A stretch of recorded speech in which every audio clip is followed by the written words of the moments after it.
Clara and Nartey. Welcome to Stitch the Sketch video series. Episode 50, Swirly Stormy number 2. I'm so excited about this episode.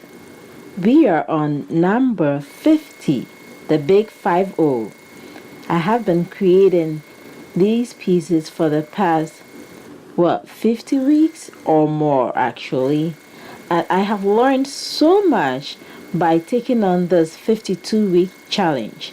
I have only 2 more pieces to do and I would have completed my 52-week challenge.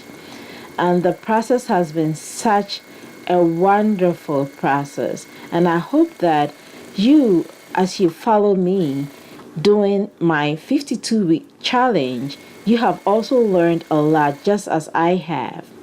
I stitched the background of this piece with a shell pattern, and now I'm going to shade a long curvy shape with a kind of shading technique that I use quite often.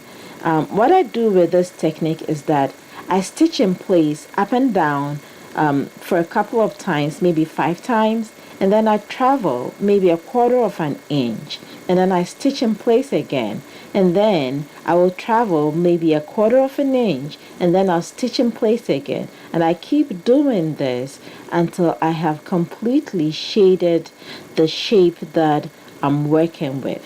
You can vary the distance between your stitching. You can make it maybe 1/2 an inch or more, depending on the look that you want.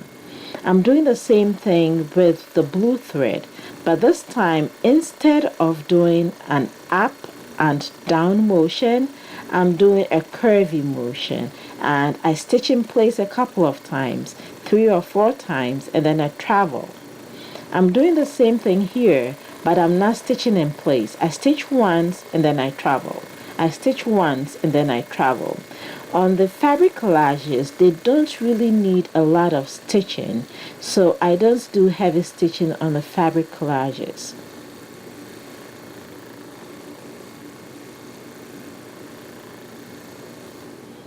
Moving along, I have another shape that I want to shade in a blue color, and in this particular place I'm going to do a very thick shading, so my stitches are going to be dense and I'm not going to travel a lot. I'm going to stitch very close to each other, and I like this type of shading because it gives the look of a fabric or a solid color.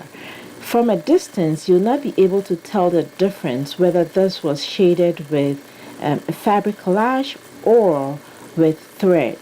And I like that I have different elements of thread in the design. It adds interest to the design so that when the viewer gets closer, there's so many things that they would discover when they get closer to the work. To finish it all up, assign my name.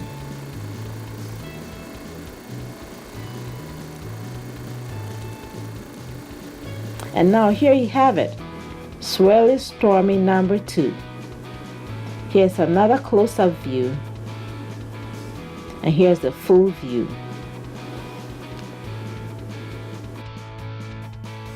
Thanks for watching. If you enjoyed this video, click on the like button below and subscribe to my YouTube channel. Also, visit my website at claranartey.com for specific instructions on each of my videos.